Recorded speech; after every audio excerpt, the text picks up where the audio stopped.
Welcome back. Addiction. It's a condition most people associate with alcohol, drugs, and gambling. But what about video games? According to the Computer Addiction Center in Boston, up to 40% of North America's 10 million gamers are addicted, and it's bound to get worse.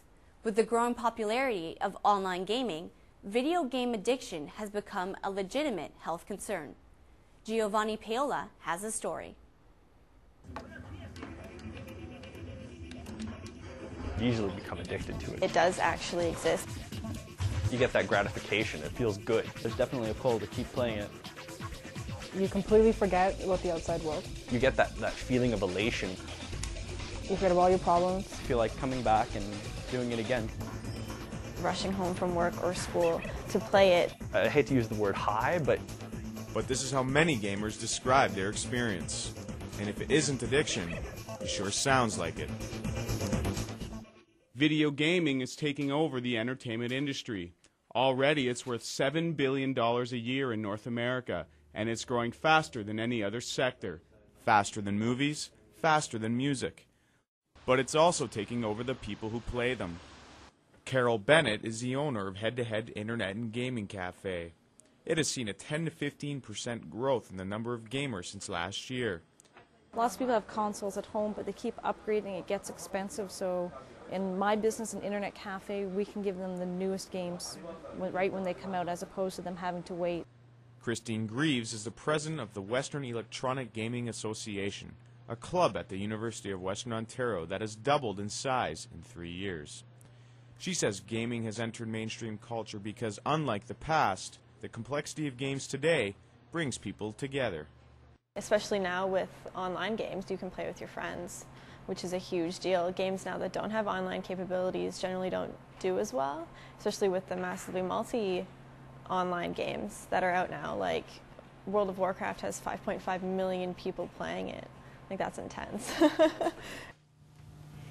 Problem Gambling Services. But for many, it's more than just fun and games with friends. This expert says an increasing number of gamers have problems that resemble addiction, and that's producing cries for help.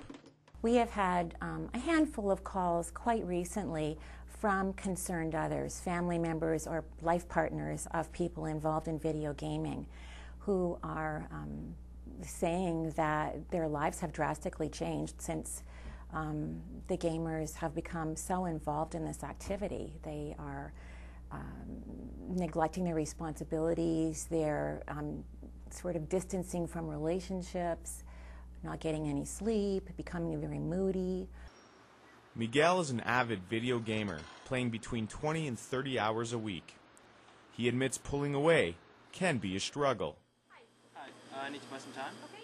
If anyone is going to get addicted, they're not necessarily getting addicted to the game, they're getting addicted to that feeling of reward. Lots of games can provide it. And Miguel gets this feeling from his favorite game, World of Warcraft, known to serious gamers as WoW. Unlike most games, WoW never ends. When the player leaves, the game goes on without him. And the more you miss, the harder it is to win when you come back. Miguel says his life got particularly ugly when he began playing WoW. There were times when I'd wake up, I'd play WoW, I'd eat, I'd maybe go out for 2-3 hours, go home, play WoW, and then sleep. And then wake up and play WoW again. Some people play so long that at head-to-head, Carol Bennett throws them out if they stay more than 24 hours at a time, just so they'll remember to eat and sleep. It happens here occasionally, and we'll step in if they're, just forget that maybe they should go home and sleep. These days, Andrew Clark loves reading, but it wasn't always this way. For Andrew, gaming did get out of hand. He describes himself as a former addict, unable to remove himself from the world of video games. At the time, he enjoyed Counter-Strike, a game where the player completes a series of levels, known to gamers as maps. it makes you feel good, and you want that feeling over and over again, so you'll spend a lot of time trying to get that. You'll wake up and be, oh, I want to play a couple maps so that I can just get that little fix in before I go to school, and then be at school thinking about playing. So you sit there and you're like, oh, well, I'm going to go home and play this map, and I'm going to try playing it this way, and you start thinking about it. all the time, and it takes up your free time, and find myself doodling the maps in class and trying to think of different ways that I can do things, and it was really bad. Like, I mean, I'd come home and I'd start playing video games as soon as I got home from school. I would play until dinner, and I would play after dinner until I went to bed, and then I'd get up and do it over again. And I mean, it was a lot of time. Orvidas says many of the symptoms Clark experienced are similar to those of gambling addiction, and she expects the number of gamers with problems to rise. The more accessible an activity like this becomes, I would expect you're going to see people with difficulties. And look at internet gambling, for example. It's right in your own home. It's on your computer. We're seeing more and more people with internet gambling problems. Well, what can be more accessible than your computer at home for video gaming? And this has become a serious problem for many people. Sherry Myro is the founder of GamerWidows.com, a website dedicated to couples who have video game problems. Sherry and her husband were both addicts. She created the site sick of watching her marriage crumble. It provides support and advice for people in similar situations, and its impact is being felt. In a year, it's helped 900 users desperate to save their relationships. People have sent me private messages and emails thanking me for creating this site, because if it wasn't for this site, they would definitely be divorced. Still, there are many serious gamers out there who don't let video games take over. Diana Carter plays the piano, but she also plays 60 to 70 hours of video games per week. She will not call herself an addict.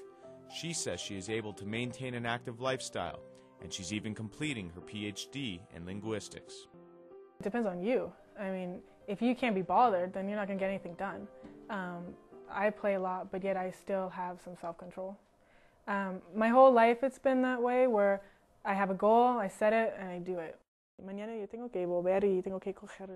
Diana is also fluent in Spanish, French, and Italian, and there may be a link between that and her gaming. In a recent study, one expert found parallels between bilingual people and gamers. They think faster and are better at multitasking. To our surprise, we found that people who played video games were simply faster on everything. All the conditions, including the control conditions where there was no conflicting information, nothing to ignore, they were just faster. But she warns not to take the study out of context, saying that there are still inherent dangers with video games. I think the risk is that there is a culture around which this does become addictive and takes time away from more worthwhile activities. Okay, so Kuwait is this little country. Andrew realized these risks and began to pull himself away from video games. Today he lives a balanced life and enjoys doing a number of different things, like reading, baseball, and helping his brother finish his homework. Andrew's case proves that problem gamers can overcome their dependency. As I started to focus more on school and in my attempts to get into university, I had to increase my academic workload, basically. So I found myself reading more and just doing things like that. While Andrew overcame what he believes was an addiction, it might not be as easy for others. With few facilities that treat problem gamers, it's bound to get difficult to simply walk away.